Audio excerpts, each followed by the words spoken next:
सवाल हम लेंगे आदित्य बिरला फैशन के बारे में, और ये सवाल है रमेश कुमार जी का। इनके पास 200 शेयर रखे हैं, 210 का भाव है और 2 साल से इन्होंने रखा हुआ है इस कंपनी के बारे में ये, और अगले 2 साल के बारे में समझना चाहते हैं। यानी 2 साल तो दे चुके हैं, तो जाहिर सी बात है कि लॉन्ग टर्म इन्वेस्टर तो हैं ही, 2 साल तो दे ही चुके हैं, अभी और 2 साल रखेंगे, ये उनका मन है।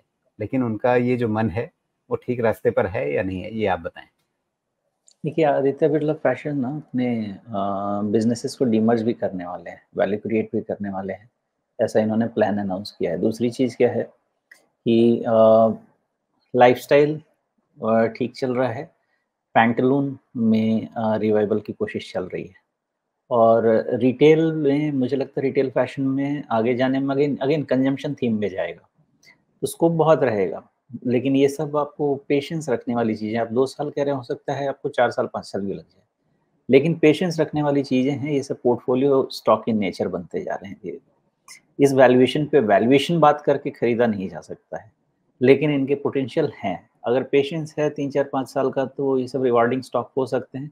इस लेवल पे थोड़ा खरीदना या कुछ करना रिस्की रहेगा, बिकॉज़ मार्केट इटसेल्फ का पता नहीं है। हो सकता है कि मार्केट और सारे स्टॉक्स अपने 200 ईएमए को टेस्ट करें, जो साल में 1-2 बार टेस्ट होता है, और फिर उसके बाद अपनी नई जर्नी शुरू करें। जी, लेकिन चलिए, आपने 200 डे मूविंग एवरेज कहा तो फिर से ध्यान दिला दें, ये कहाँ पे है अभी? 266 के आसपास है, थोड़ा सा बढ़ता जा रहा है, तो ये 70-75 की तरफ अगले कुछ दिनों में जाएगा, 1-2 हफ्ते में।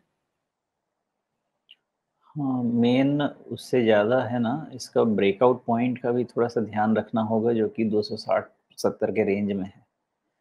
तो उसका भी एक थ्रोबैक विज़िट हो सकता है, पॉसिबिलिटी है। अभी कोई क्लैरिटी नहीं है, एक ही चीज़ की जी, क्लैरिटी है, ये एडवेंचर करने वाला स्टॉक फिलहाल नहीं है। जी। तो ये जो आप कैंडल देख रहे हैं, बड़ी हरी वाली कैंडल 21 मई की, आपकी नज़र शायद यहाँ पे गई हुई है।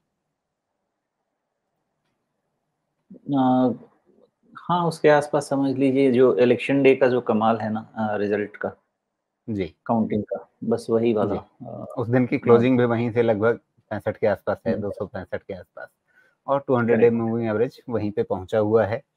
और इधर हुँ। से ये भाई साहब थोड़ा-सा, लेकिन इसमें ये जो ऊपर का स्ट्रक्चर बन रहा है, क्या इसमें कोई ब्रेकडाउन पॉइंट आप डिसाइड करेंगे या ब्रेकडाउन हो चुका है? नहीं, इसको अब मेरे रीडिंग का तरीका ये है ना कि ये सब लॉन्ग टर्म के लिए बहुत अच्छे स्ट्रक्चर होते हैं, एज़ लॉन्ग एज़ कंपनी और सेक्टर फ्लेवर में रहे। तो मैं जी, उस तरह से रीड करता हूँ कि इसमें ब्रेकडाउन नहीं होना चाहिए, इसमें ब्रेकआउट होना चाहिए। लेकिन उसके लिए सही समय का इंतज़ार ज़रूरी होता है। नहीं तो मैं ये ब्रेकडाउन अगर आप करेक्शन के हिसाब से पूछते हैं, तो जी, ऑलरेडी हो चुका है। ये ओके। सेल ऑन राइज़ का स्टॉक ऑलरेडी हो चुका है। मतलब अभी ये 312-13 पे है, अगर इसे 360 पे जाना भी है, तो हुँ, उस मतलब उसके कन्फर्मेशन की कोई लाइन है, या वो कन्फर्मेशन हो है, चुका है कि भई अब ट्रेन चल पड़ी है? नहीं है। वो 335, 340 का रेंज है, उसके ऊपर में ही इसमें फ्रेश राइज़ आएगा, उसके पहले नहीं, नहीं, मैं फ्रेश राइज़ की ये बात नहीं पूछ रहा, डाउन टर्न में। मैं मैं नीचे जाने की, अगर 360 तक इसे जाना है, तो उसके लिए कोई लेवल है जो जो इसे काटना है नीचे, या वो नीचे की जर्नी कन्फर्म हो गई है? मैं इसलिए कन्फ्यूज़ हो रहा था कि आप 360 पूछ रहे हैं, 360 ऊपर हुआ। ओह! सॉरी, हाँ, 260 की बात कर रहा हूँ। जी, जी। हाँ, तो ये 260 अगर है, तो दो ये जब तक आपका 335-40 नहीं निकलता है, नीचे के ये सारे लेवल्स को पॉसिबल मानना चाहिए। ओके।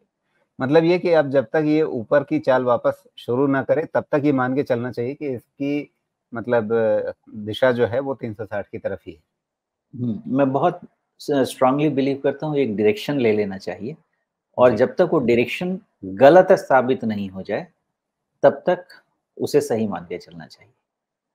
जी।